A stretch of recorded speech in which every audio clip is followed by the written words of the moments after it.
State education ఇందులో ఉండదు మాదంతా tribal సమస్యలు పరిష్కారం అవుతాయి.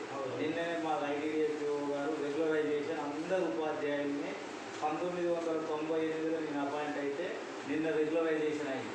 మా ఐటీడీఎఫ్ఓ గారు ఇన్సిడెంట్ తీసుకొని ఆమె రెగ్యులరైజ్ చేయడం మా అందరు రెగ్యులరైజ్ చేయాలి. అంటే ఈ సమస్యలను ఎక్కువ ఐటీడీఎఫ్ పరిధిలోనే ఉన్నాయి. టీఓ గారు ఒకటి అనుకుంటే ఐఏఎస్ సింగిల్ అడ్మినిస్ట్రేషన్ వాళ్ళు కలెక్టర్ కంటే అతీతమైనటువంటి పవర్స్ ఉంటాయి కాబట్టి వాళ్ళు చేసేసారు. ఇటువంటివన్నీ ఆజ్ఞ ఉంటాయి. మేము కూడా మా ఓట్లు ఇప్పుడు అమూల్యమైనటువంటి ఓట్లు మా చేతులు ఉన్నాయి కాబట్టి మా సమస్యలు ఎప్పుడు వీళ్ళు తీసుకుంటారంటే ఇప్పుడు మీరు అన్నట్టు సరోత్తర్ రెడ్డి కావచ్చు, శ్రీపాల్ రెడ్డి కావచ్చు, ఎవరైనా టీఆర్సీ ఒకటి ఇంప్లిమెంటేషన్ అయితే రాష్ట్ర వ్యాప్తంగా ఒక రకంగా అవుతుంది, మాది వెనకవుతుంది గిరిజన సంక్షేమ ఉపాధ్యాయులు టీఆర్సీ అంటే ఇవన్నీ కూడా సమస్యలలోనే ఉన్నాం. కాబట్టి మేము కూడా సరైనటువంటి సమయం వచ్చింది కాబట్టి మేము కూడా మా సమస్యలు అయితే ఎవరైతే ఏ కరపత్రం తీసుకొచ్చినా మా గిరిజన సంక్షేమ ఉపాధ్యాయులు సమస్యలు పెడతలేరు. కేజీబీఓ అంటారు, లేకపోతే జడ్పీ అంటారు, పంచాయతీరాజ్ అంటారు, మోడల్ స్కూల్ అంటారు, లేకపోతే వాళ్ళకి ఉంటుంది కదా ఏంటిది వీళ్ళు కాంట్రిబ్యూషన్ పెన్షన్ సిపిఎస్ అంటారు, ఏదో అంటారు. కానీ మా సమస్యలు అనేకం ఉన్నాయి. మాకు ఇప్పుడు నిధులు కూడా మా స్కూల్ రాష్ట్ర పాఠశాలకు డిఓ వాళ్ళు ఇయ్యరు, ఇప్పుడు టీఓ వాళ్ళు ఇయ్యరు. కనీసం మెయింటెనెన్స్ గ్రాంట్ కూడా ఇయ్యరు. వాళ్ళకేమో కేజీబీ కావచ్చు, జడ్పీ వాళ్ళు లక్షల రూపాయల ఫండ్స్ మెయింటెనెన్స్ వస్తారు, మాకు రూపాయి రావట్లేదు. నెక్స్ట్ ఐటీడీ ఇవ్వాలా లేకుంటే లేదు.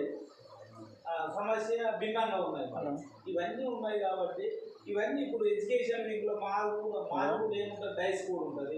అన్ని సమస్యలు అక్కడి నుంచి వస్తాయి. పుస్తకాలు వాళ్ళే ఇస్తారు. ఒక పుస్తకాలు తప్ప మీకు ఏమి ఇయ్యరు వాళ్ళు జడ్పీ వాళ్ళు. ఒక పుస్తకాలే ఇస్తారు. నోట్బుక్స్ పిఓని వేయాలి, పిల్లలకు ప్యాన్లు పిఓని వేయాలి, అన్ని బట్టలు యూనిఫామ్ పిఓని వేయాలి, అన్ని పిఓని వేయాలి. ఒక టెక్స్ట్ బుక్ మాత్రమే రాష్ట్ర విద్యాశాఖ ఇస్తుంది. మీకు అదంతా కూడా రాష్ట్ర విద్యాశాఖ మాకు ఏం చేయదు. ఐటీడీ ఇప్పుడు ఈ ఎమ్మెల్సీ మొన్న ఎమ్మెల్సీ వచ్చిండు ఎవరు, ఇప్పుడు ప్రస్తుతం ఎమ్మెల్సీ నర్సిరెడ్డి ఉన్నాడు, అల్లువేలు నర్సిరెడ్డి. ఆయన వస్తే మా సమస్యలు ఎక్కడ పట్టించుకున్నారు? సమస్యలు ఉన్నాయి కదా, మా సమస్యలు కూడా మీరు ఇవాళ తెలంగాణ రాష్ట్ర వ్యాప్తంగా మా 5,000 ఓట్లు ఉన్నాయి. అవన్నీ ఎమ్మెల్సీ ఓట్లకే పోతాయి కదా, ఆ ఓట్ల పరిస్థితి ఏంటి? అవన్నీ ఎవరికి వేయాలని ఆలోచనలో ఉన్నాం. మేము కూడా